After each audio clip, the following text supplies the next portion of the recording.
बंदी छोड़ सतगुरु रामपाल जी परमेश्वर जी की जय हो। सत साहिब भाई और बहनों,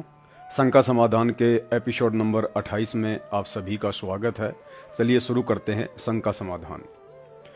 परमपिता परमात्मा, सारी सृष्टि के रचनहार, कुल मालिक, असंख्य ब्रह्मांडों के स्वामी, जगत गुरु, तीनों लोकों में प्रवेश करके सबका भरण पोषण करने वाले राजाधिराज, आत्माधार, नाथों के नाथ, देवों के देव महादेव, सर्वेश्वर महेश्वर, मृत्युंजय, अजरो अमर, आदि अनादि सनातनी प्रभु, जगत पिता जगदीश्वर, श्री श्री 1008 की उपाधि के वास्तविक अधिकारी, अकाल मूरत सौद स्वरूपी राम वासुदेव, सर्वगतम ब्रह्म, परम पूज्य, प्रथम पूज्य, परम संत, परम पुरुष, परम धनी, परम दयालु, सत्य कबीर, हक्का कबीर, अल्लाहु कबीर, अल्लाहु अकबर, बाखबर, अल्लाह ताला, जगत के तारणहार, जगत के मुक्तिदाता, जगत के जगन्नाथ, हारे के सहारे, हिंदुओं के राम, मुसलमानों के अल्लाह, सिखों के वाहिगुरु, ईसाइयों के मसीह, दया के सागर दयानिधि, करुणा के सागर करुणानिधि, स्वयंभू परिभू, संकट मोचन, कष्ट हरण, मंगल करण, दुख भंजन, अविगत कबीर, निर्विकार निर्विषम परमात्मा, अलय अलेख सतगुरु, आदि अनादि सतगुरु,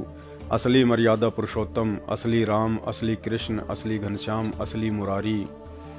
राजाओं के राजा, महाराजाओं के महाराजा, शहंशाहों के शहंशाह, सम्राटों के सम्राट, भगवानों के भगवान, अल्लाहों के अल्लाह, प्रभुओं के प्रभु, मसीहाओं के मसीह, सच्चे वाहिगुरु, बाबाओं के बाबा, पीरों के पीर, सेठों के सेठ, जगत सेठ, सावड़सा सेठ, सर्वगुण संपन्न, अनंत कोटि कलाओं के स्वामी, अनंत कोटि ब्रह्मांडों के नायक, योगियों में महायोगी, ध्यानियों में महाध्यानी, सिद्धों में परम सिद्ध, ज्ञानियों में तत्वज्ञानी, ब्रह्म ज्ञानी, महाज्ञानी, परम ज्ञानी, सर्वश्रेष्ठ ज्ञानी, युवा कबीर, समरथ कबीर, असमवात, अमित ओजा, सच्चे रहनुमा, करीम अल्लाह, सुभान अल्लाह, दुनिया के अंतिम पैगंबर, 8 सितंबर 1951 से गांव धनाना, जिला सोनीपत, हरियाणा, भारतवर्ष की पावन भूमि पे प्रकट, रियल कल की भगवान, ब्रह्मा विष्णु महेश के दादाजी, संत शिरोमणि सतगुरु रामपाल जी परमेश्वर जी के चरण कमल में साध संगति से जुड़े हुए देश विदेश से हम सभी सत्सेवक भाई बहनों का अनंत कोटि दंडवत प्रणाम। शंका: मैं पहले से उपदेशी हूँ, लेकिन बीच में लोक लाज और परिवार के दबाव में आकर भक्ति छोड़ दी थी। अब साध संगति के वीडियो देखकर पुनः भक्ति शुरू करना चाहता हूँ, कृपया समाधान करें। परम पूज्य सतगुरु रामपाल जी भगवान ने बताया कि सुबह का भटका हुआ यदि शाम को घर वापस आ जाता है तो उसे भटका हुआ नहीं कहते हैं। आदरणीय धर्मदास जी का उदाहरण देकर गुरुदेव ने बताया कि जब मथुरा में धर्मदास जी को परमात्मा कबीर जी मिले और अपना ज्ञान बताकर अंतर्ध्यान हो गए तथा अगले दिन पुनः एक साधु के रूप में वापस मिले, तो धर्मदास जी ने कहा कि परमात्मा, आपसे ज्ञान सुनने के बाद पहले वाली साधना में बिल्कुल भी मेरी रुचि नहीं रही, अब आप मुझे आगे का मार्ग बताएं।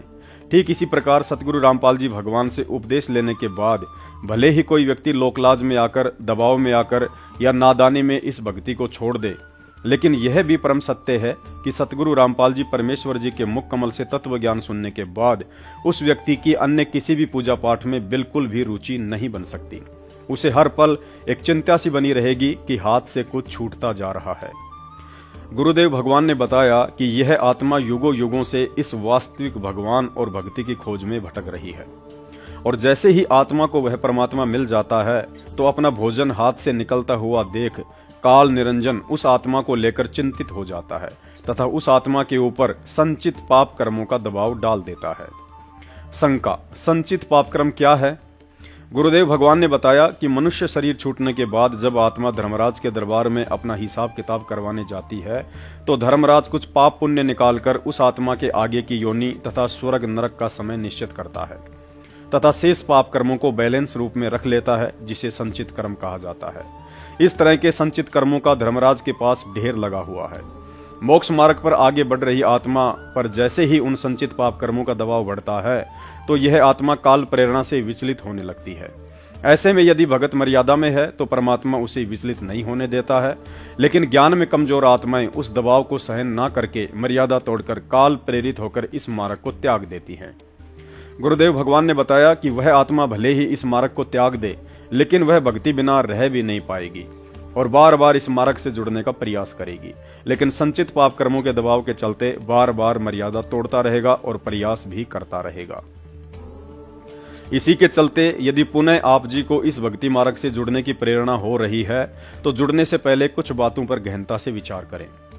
कबीर परमेश्वर सतगुरु रामपाल जी की सत भक्ति से जुड़ने की प्रेरणा काल कभी सौपन में भी नहीं करेगा। उसका तो काम ही इस भक्ति से आत्माओं को दूर करने का है, जैसे आपको किया। अतः आपको पुनः भक्ति से जुड़ने की प्रेरणा स्वयं सतगुरु रामपाल जी भगवान ने ही की है। और यदि गुरुदेव ने आपको यह सत प्रेरणा की है तो समझो उन्होंने आपको एक दूसरा मौका देते हुए पिछली तमाम गलतियों से आपको दोष मुक्त कर दिया है। अर्थात घर बैठे ही भगवान ने आपको माफ करके आपका नाम शुद्ध कर दिया है। अब यदि गुरुदेव भगवान किसी आश्रम में साक्षात विराजमान हों तो आप एक बार पुनः उनके चरणों में जाकर अपनी तमाम गलतियों और नादानियों के लिए हृदय से क्षमा याचना करें। उसके बाद यह गुरुदेव भगवान की इच्छा पर निर्भर करता है कि वे आपको दोबारा से नामदान लेने का आदेश देते हैं या आपके उसी नाम को आशीर्वाद देकर सुचारू कर देते हैं।